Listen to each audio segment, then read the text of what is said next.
أجل الله وكونوا أوننا لله عسى نحظى بفضل الله. سألناكم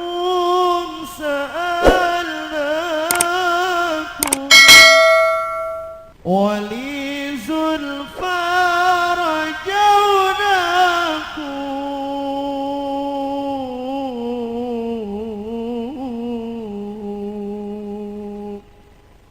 سألناكم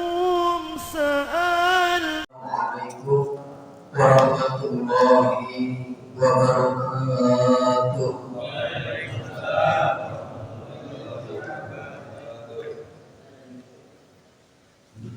Bismillah, alhamdulillah, alhamdulillahirabbil alamin.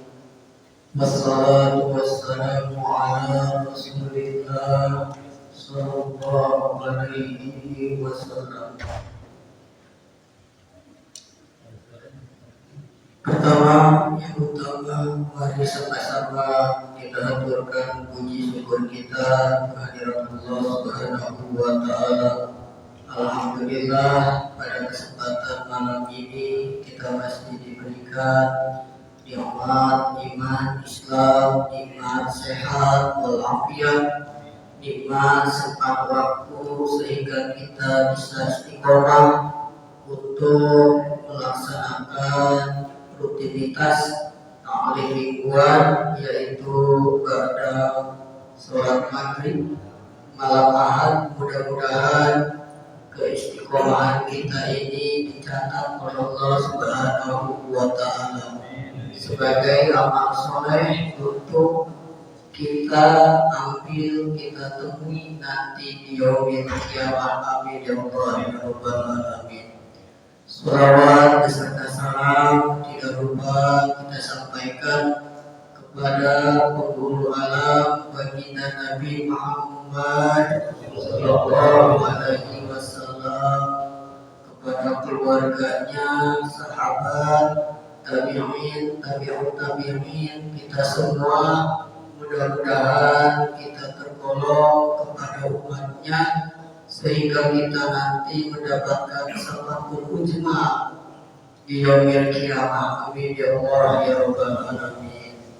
Yang saya hormati kepada pengurus DKM Masjid Al-Ikhwan, Ketua DKM Bapak Didi Sudrajat, kepada tokoh masyarakat, alim ulama, khusus terkini, pada moderator atau pembawa acara Bapak Harudin, kepada haji, Bapak Haji dan Ibu Hajah.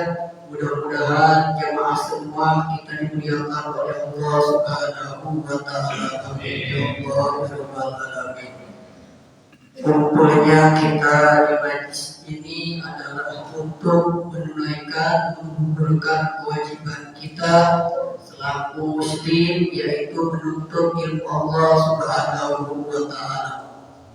Karena menuntut ilmu itu tidak ada batasan. Dalam hadis dikatakan minal mahdi ilal lahdi, dari semenjak kita dilahirkan di buayan ibu kita sampai nanti kita masuk ke dalam liang lahat. Jadi walaupun usia kita sudah ada yang 50, 70, itu masih wajib untuk menuntut ilmu. Tidak ada kata tidak, harus wajib menuntut ilmu. Aqulu man taquluna bi kulli ilmin ya'malu amaluhu mardudatun la tuqbalu. Siapa orang ibadah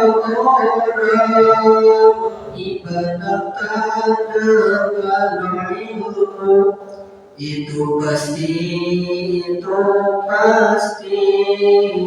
ditolak tak diterima. Pentingnya kita menuntut ilmu.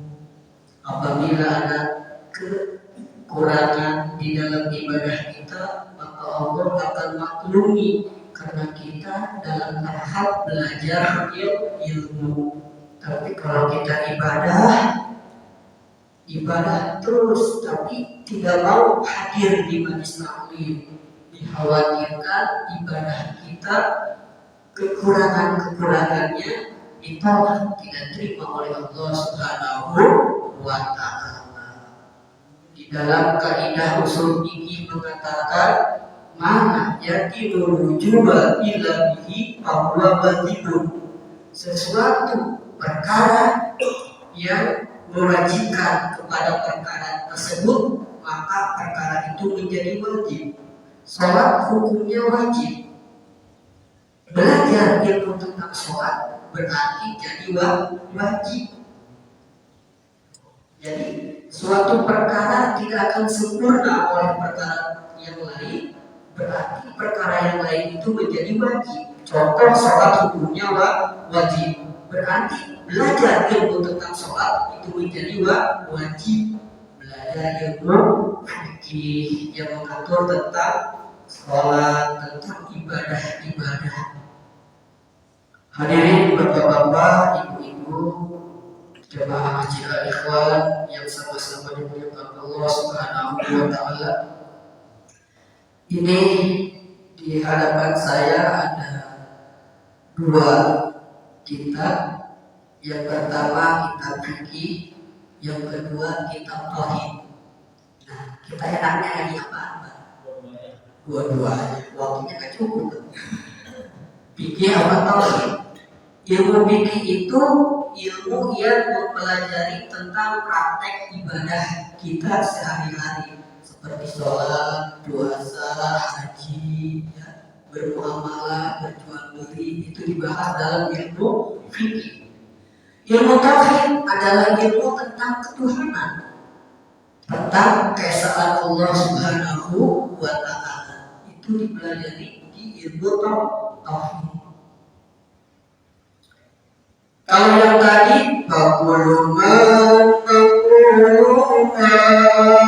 Ibni ilmin ya'malu Amaluhu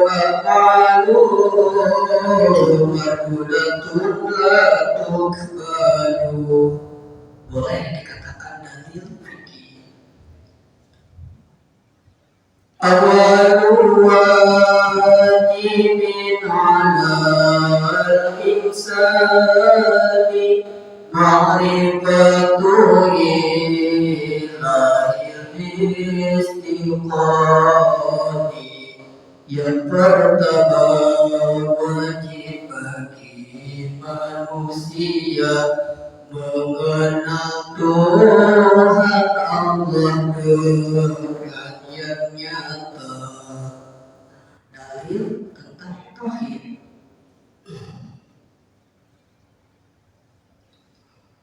Fikih apa tauhid?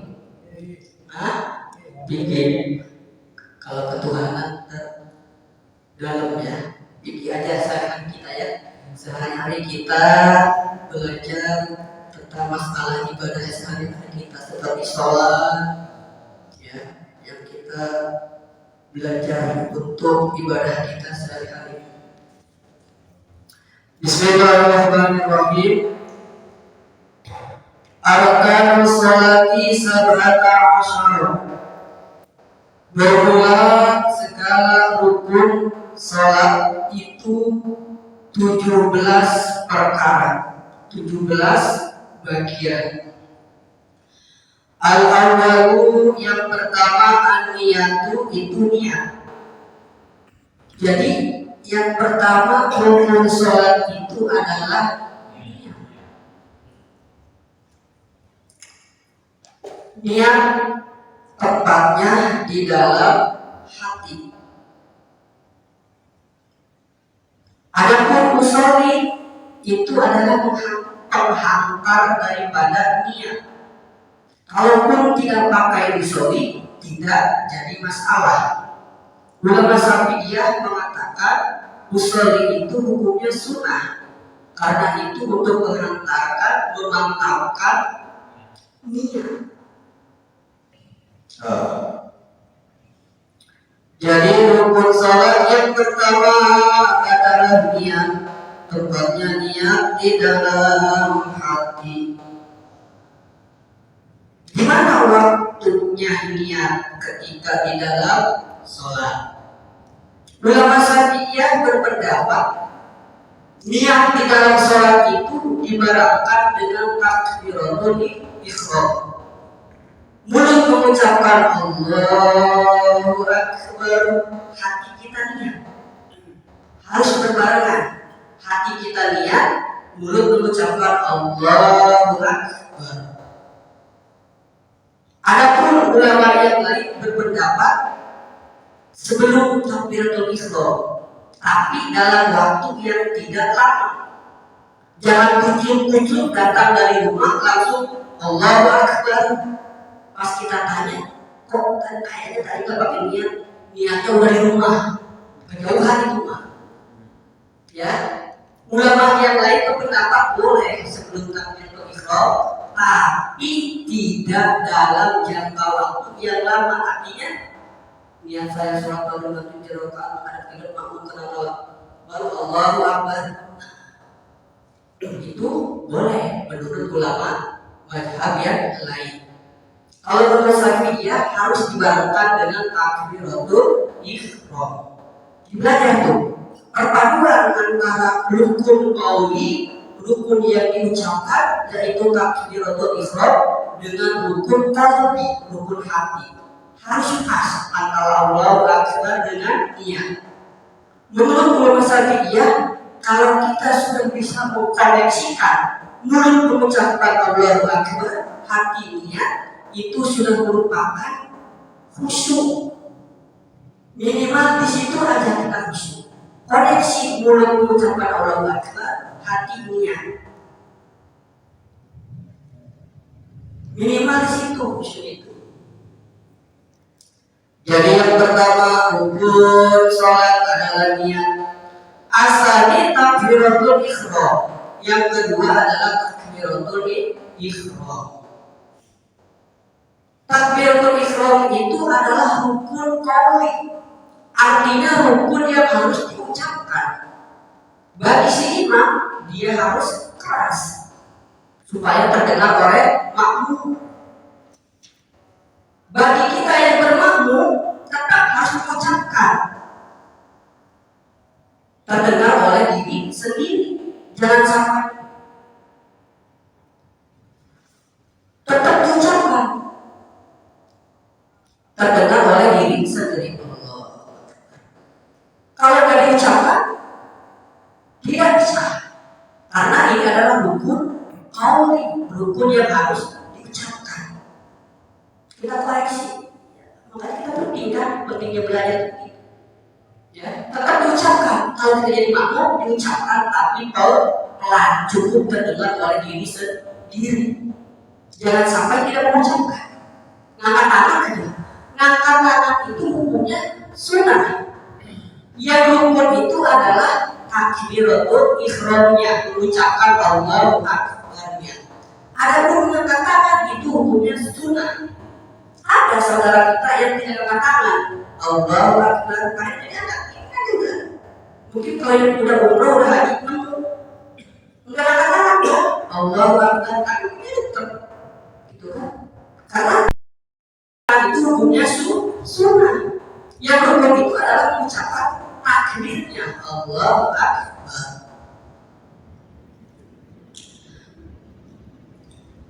As-salisu al-qiyamu alal qadir. Yang ketiga, rukun daripada sholat adalah qiyam, artinya berdiri, alal qadiri, bagi yang mampu. Inilah agama Islam, fleksibel. Rukun sholat yang ketiga adalah berdiri, bagi yang mampu. Bagi yang tidak mampu silakan duduk. Kita yang bisa duduk silakan berbaring. Ya, saking wajibnya sholat. Beberapa pun tidak bisa melaksanakan sholat di dalam hati sampai dengan isyarat kelipar mata, tetap harus melaksanakan sholat. Jadi rukun sholat yang ketiga adalah berdiri bagi yang bisa, yang kuasa untuk berdiri. Berarti kalau kita kuasa berdiri, tidak ada penyakit, tidak ada sebab untuk duduk, masih kuat, sholatnya duduk, tidak sah. Ya. Jadi yang ketiga rukun sholat itu adalah berdiri bagi yang mampu. Ar-rabi'u qira'atul Fatihah. Yang keempat rukun sholat adalah membaca Al-Fatihah, membaca surat Al-Fatihah. Ya. Diraksa huruf-hurufnya, jangan sampai tertukar antara sa dengan ko, ya, diraksa, tasdid-tasdidnya dijaga. Jadi nomor keempat rukun salat itu adalah membaca Al-Fatihah. Berarti kalau kita tidak membaca Al-Fatihah, salat kita tidak sah. Itu kalau kita sholat sendiri. Gimana kalau bermakmum? Bermakmum, kalau kita makmum yang ikut dengan imam pada takbiratul awal yang pertama, kita wajib membaca Al-Fatihah. Gimana tempatnya si makmum membaca Al-Fatihah? Ketika si imam membaca waladhdallin amin. Hendaknya si imam di situ saat aku latifah, artinya berhenti sejenak. Si imam itu jangan langsung membaca surat, tapi memberikan kesempatan si makmum untuk membaca suratul Fatihah. Atau sekira-kira 3 ayat ada dalam surat Al-Fatihah, sudah sah si makmum baca Al-Fatihahnya. Karena minimal ayat dalam Al-Quran itu 3 ayat. Surat Al-Kautsar, ya, 3 ayat. Misalkan Bismillahirrahmanirrahim, Alhamdulillahirabbil alamin, Arrahmanirrahim. Kesamanya diteruskan. Nah itu sah 3 ayat. Karena dalam mazhab Syafi'i Bismillah itu termasuk kepada surat Al-Fatihah. Bismillah itu, ya. Tuh. Jadi hendaknya si imam ketika amin jangan langsung baca surat, berikan kesempatan si makmum untuk membaca surat Al-Fatihah. Ya. Tuh. Jadi yang keempat membaca surat Al-Fatihah. Gimana kalau si makmumnya makmum? Misalkan si makmum datang ketika si imam itu baca surat. Nah, gimana ini? Apakah si makmum itu kalau kira-kira si imam baca suratnya masih panjang, leluasa, ya, bolehlah kita si makmum yang baru datang itu membaca Al-Fatihah, walaupun berbarengan dengan si imam membaca surat. Karena membaca surat dalam sholat itu hukumnya sunnah. Jadi ketika kita sholat tidak baca surat, itu tidak apa-apa, karena itu hukumnya sunnah. Sunnahnya sunnah hayat. Tapi menjadi sholat kita itu jadi makruh. Apa itu makruh? Sholat kita itu kurang disukai oleh Allah, dibenci oleh Allah Subhanahu wa Ta'ala. Ya. Sunnah di dalam sholat ada 2, ada sunnah hayat, ada sunnah abad. Doa iftitah itu sunnah hayat, Allahu Akbar kabiro, atau Allahumma barik baini, terserah ya. Ada yang baca doa iftitahnya itu Allahu Akbar kabiro, silakan. Ada yang baca doa iftitahnya itu Allahumma barik baini, silakan. Ya. Nah, doa iftitah itu hukumnya sunnah, sunnahnya sunnah hayat.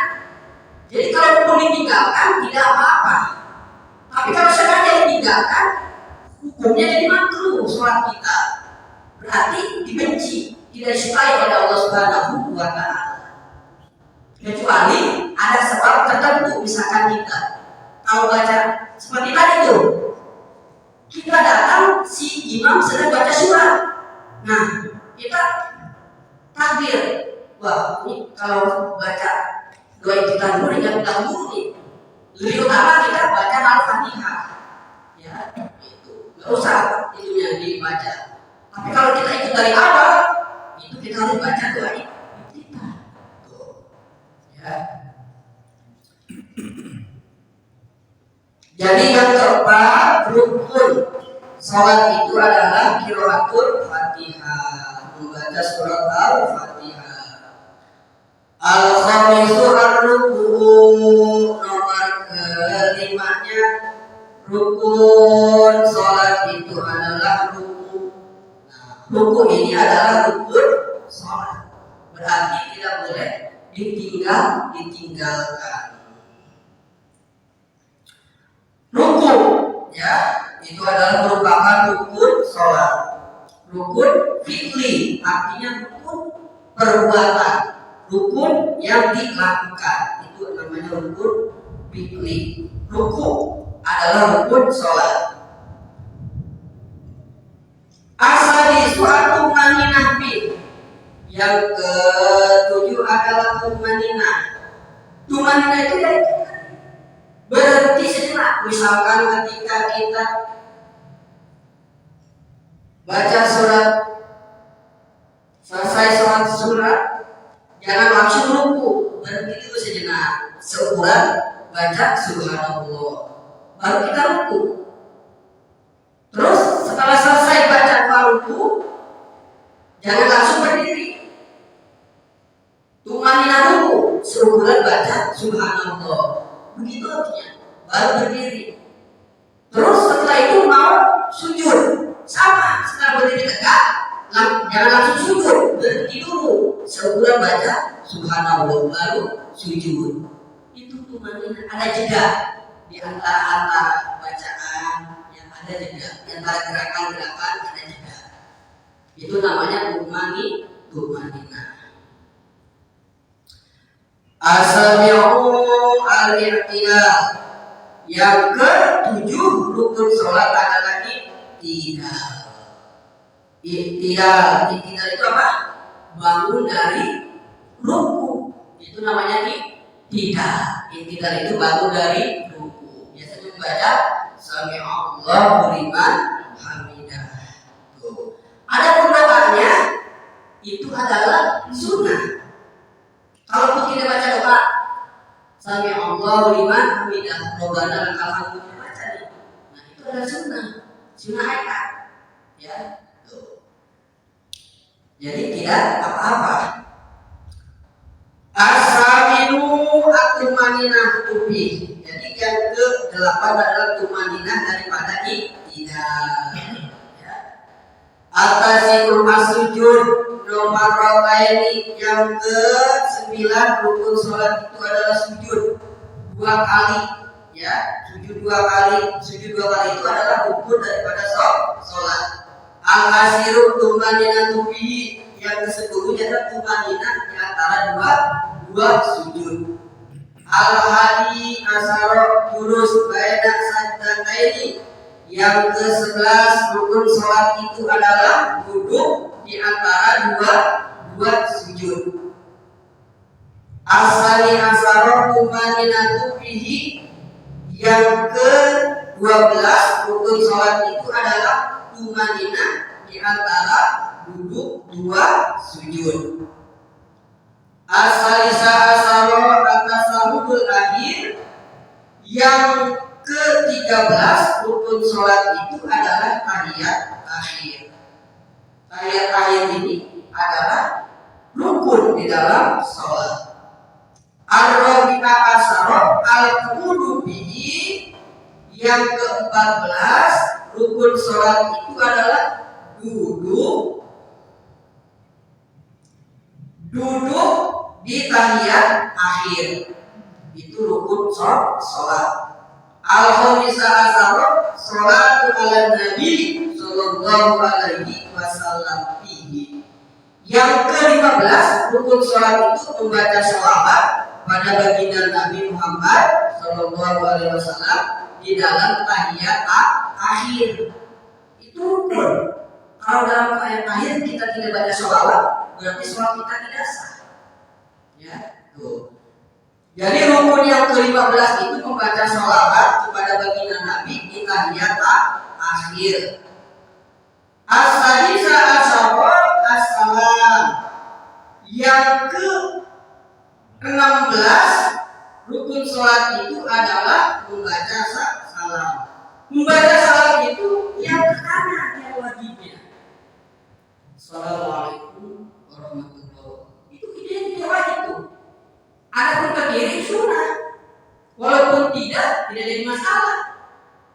Jadi yang wajibnya itu, yang rukunnya itu adalah ketika kita membaca salam yang pertama menengok ke sebelah kanan. Itu adalah yang rukunnya. Adapun yang di sebelah kiri adalah sunnah. Misalnya udah kebalik nih, bikin kentong atau bikin king. Waduh, langsung aja sekali aja udah. Ya, udah salamnya sekali aja. Gitu. Karena kalau kita maksain ke kiri, terus kita nah itu jadi malah dibantah sholatnya. Ya, gitu. Yang ke-17 adalah al-sabi'a asyara at-tartib. Yang ke-17 adalah apa? Tartib. Artinya tartib itu berurutan. Dari mulai niat, terusnya takbiratul ihram, terus berurutan. Tidak boleh niatnya terakhir. Pas ayat akhir baru niat, tidak boleh. Jadi tartib itu artinya berurutan. Ya. Tidak boleh yang dulu diakhirkan, yang akhir didulukan, itu tidak boleh. Itu yang perlu kita ketahui di dalam sholat. Itu ada rukun. Rukun itu adalah sesuatu yang harus dikerjakan. Kalau tidak dikerjakan, berarti nanti sholat kita tidak sah. Karena yang dikatakan sah itu menurut standar fikih adalah apabila mencukupi syarat dan rukun. Kalau ibadah kita sudah mencukupi syarat dan rukun, itu dikatakan sah. Sekarang apa syarat-syaratnya sholat? Apa syarat sholat? Syarat sholat kita harus tahu apa ini. Bersuci daripada hadas besar dan hadas kecil. Yang pertama, syarat sah sholat itu harus suci. Suci dari apa? Hadas besar dan hadas kecil. Hadas besar itu apa? Bisa disebabkan karena kita berhubungan suami istri. Maka berhubungan suami istri, subuh kagak mandi dulu, kagak mandi janabah. Lalu ada sholat, kagak sah sholatnya. Lupa. Kerjanya ada juga ya, itu lupa. Ya, itu harus dibersihkan dulu tuh. Terusnya suci dari hadas kecil, nantinya kita harus berwudu ketika akan melaksanakan sholat. Terus apa lagi syarat sholat? Suci. Ya, suci itu dari hadas besar dan kecil, suci dari tempat, apa suci nih?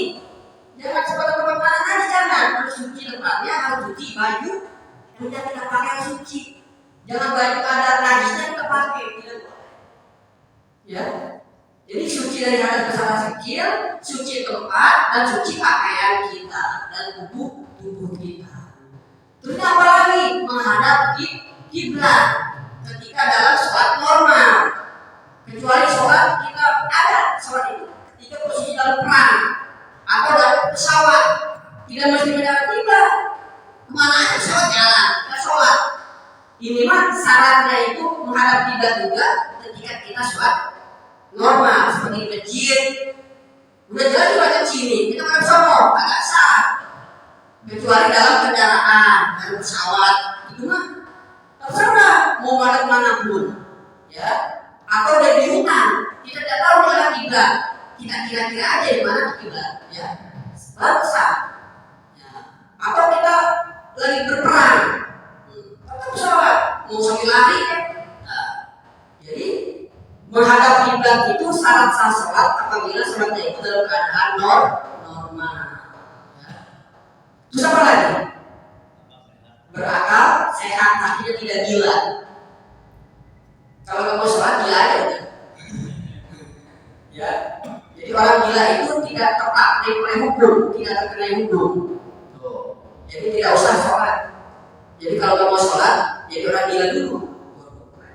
Ya. Nah, balik, ya balik berakal. Artinya balik itu sudah balik. Laki-laki ya sudah ada mimpi lah, itu kan mimpi. Ya. Atau kalau perempuan sudah mendapatkan haid, nah itu sudah wajib sholat. Ya, haid. Nah itu, kalau itu sudah terpenuhi, syaratnya terpenuhi, rukunnya terpenuhi, dikatakan ibadah sholat kita sah, ya, menurut standar fikih sah sholat kita. Tapi apakah sah itu makbul diterima? Allah a'lam. Kita ada misalkan melamar di suatu perusahaan, persyaratan sudah kita penuhi nih, sudah kita penuhi. Wah, apa namanya? Pokoknya persyaratan sudah dipenuhi semua. Tapi apakah diterima? Belum tentu kan? Belum tentu. Begitu dengan ibadah kita. Ibadah kita sudah sah. Tapi apakah diterima oleh Allah? Belum tentu. Nah, ini nanti kajiannya terbagi. Satu dunia sudah terpenuhi, berarti sah menurut fikih. Terus apakah sholat kita terima? Belum tentu. Siapa tahu sholat kita itu salah niat. Niatnya karena ingin dilihat tetangga, niatnya karena ingin dipuji orang, niatnya karena takut sama orang tua. Tuh. Jadi sah tapi belum diterima. Nah, makanya kita luruskan niat. Karena dalam setiap ibadah itu pasti di ujungnya ada lillahi ta'ala. Kita niatkan karena Allah ta'ala. Dijaga tuh niat kita karena Allah Ta'ala. Jangan sampai ibadah kita ini karena sesuatu ya. Harus karena Allah Subhanahu wa Ta'ala. Nah ini nanti dikaji di dalam tauhid. Diluruskan niat kita hanya untuk Allah Subhanahu wa Ta'ala. Dari permainan-permainan hati kita, dari sifat sombong kita, riya kita, ujub kita, dengki kita, iri hati kita, nanti itu dikaji dalam ilmu tasawuf. Bagaimana tuh memerangi hal-hal yang demikian? Barulah nanti sudah sah, sudah diterima. Terakhir, makzur. Artinya dikajar itu surat kita. Ada kan orang udah sah, masuk kerja sah, diterima sah. Tapi dia tidak mendapatkan upah. Kerja tapi tidak mendapatkan upah. Pada suatu masalah berarti kan ibadah ini juga begitu. Kita udah salah, udah mencukupi syarat rukunnya, udah diterima lah. Tapi apakah kita mendapat pahala nanti awal belum tentu juga. Makanya harus kajiannya itu kajian fikih, kajian tauhid, kajian tasawuf. Baru tuh antara sholat zahir dan sholat batin. Kalau fikih itu mengkaji sholat zahir, artinya rukuk kita harus demikian, sujud kita harus demikian. Nah, praktek zahir. Tapi praktek sholat hati kita. Nah, ini dikaji dalam tasawuf nanti. Bagaimana menjaga hati kita? Ya, tuh. Makanya kita harus selalu meningkatkan dalam ibadah kita. Ada kan di dalam hadis seseorang yang menghadap Allah dengan membawa pahala sholat, pahala zakat, pahala haji, pahala umroh, pahala sedekah, tapi dilemparkan ke Allah. Nih pahalamu tidak aku terima, tidak aku balaskan ganjar. Ada dalam hadis. Nah inilah makanya selalu senantiasa kita mau untuk belajar dan belajar. Insya Allah dengan belajar ini Allah akan memberikan sesuatu toleransi, memberikan sesuatu ibaratnya keringanan. Wah, dia mah dalam kondisi belajar. Adapun nanti kekurangan akan Allah cukupi, akan Allah penuhi, akan Allah ampuni. Ibarat kita mau mobil ke jalan raya, tapi mobil itu kita perlu belajar mobilnya. Belajar mobil itu emang ada tulisannya belajar mobil, kan? Tuh, latihan. Ke jalan raya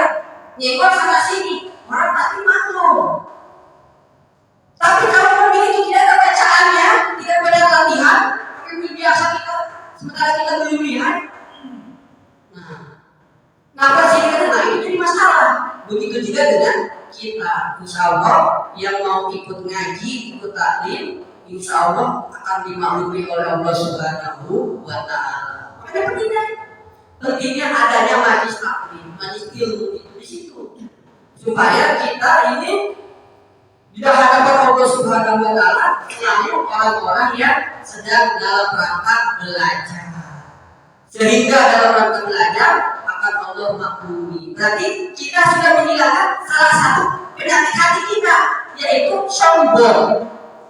Sudah kita hilangkan sombong. Dengan kita mau begini, sudah kita hilangkan satu sombong kita. Kadang-kadang ada orang ngaji masih. Nah, ini sombong kan? Nah, itu dengan kita mau begini berarti kita sudah memerangi salah satu sifat hati jelek kita, yaitu sifat sombong kita. Kita mau begini, insya Allah ini menjadikan sesuatu kebaikan di sisi Allah Subhanahu wa Ta'ala. Amin ya Allah ya Rabbal alamin. Berapa lagi? 9 menit tadi. Keadaan cuaca yang mudah-mudahan tadi juga dari kemarin udah saya WA tuh Ustaz Imatullah, insya Allah siap. Tadi jam 4:30 dia WA, seharinya hujan. Ya udah hujan, kan. Saya kasih tahu dia jadi, kubur ketemu takir, saya WA, takir nggak bisa, kan. Aja ada di rumah nggak dibalas sama dia, ya udah, gitu kan. Jadi tetap secara prosedural saya lakukan, tidak maksudnya enggak, saya kasih tahu, jadi bahwa ini nggak hadir. Nanti dia nyuruh nyari siapa-siapa nggak bisa, ya udah, kan? Jadi ibaratnya yang ada aja. Ini sebenarnya Ustaz yang ya begitulah ya. Jadi jangan sampai itu enggak, ya tetap prosedurnya kan begitu, gitu kan. Jadi sekarang terjadi ya cuaca yang ibaratnya ini. Nah, salah satu adalah untuk ya meredam, itu adalah dengan kita as-shadaqatu tanfa'ul bala. Jadi sedekah itu adalah untuk meredam bala bencana. Nah ini kan situasi ya hujan, angin, ya longsor, gempa, ya gitu. Nah itu adalah sesuatu yang emang kata Allah Subhanahu wa Ta'ala, ya. Tapi Allah memberikan sesuatu pengetahuan kepada manusia bagaimana supaya terhindar daripada itu. Nabi itu bersabda, salah satunya itu tadi, as-shadaqatu tanfa'ul bala. Perbanyak sedekah, maka itu akan bisa mencegah bala bencana. Terus apa lagi? Doa yang kamu mimman nazar, mimman yanjil. Doa itu bisa meredam bala bencana yang sudah terjadi dan bisa mencegah bencana yang akan datang, yang akan turun. Jadi kita berdoa kepada Allah, meminta keselamatan diri kita, keluarga kita, tetangga kita, jemaah kita. Harus minta kepada Allah Subhanahu wa Ta'ala. Yang belajar kepada Allah, harus banyak berdoa untuk meredam bencana yang sudah terjadi dan mencegah bencana yang akan terjadi. Dengan memperbanyak sedekah untuk mencegah datangnya bala bencana. Terus apalagi? Perbanyak istighfar. Perbanyak istighfar supaya bala bencana ini Allah angkat atau Allah singkirkan dari wilayah tempat kita berada. Terus makmurkan masjid. Dalam diskusikan ketika Allah akan menunjukkan bala bencana pada suatu kaum, pada suatu kampung, pada suatu komplek, lihat tuh, mereka coba lihat di masjid Al-Ilah makmurkan jamaahnya, ternyata makmur, maka bencana itu dialihkan ke tempat yang lain.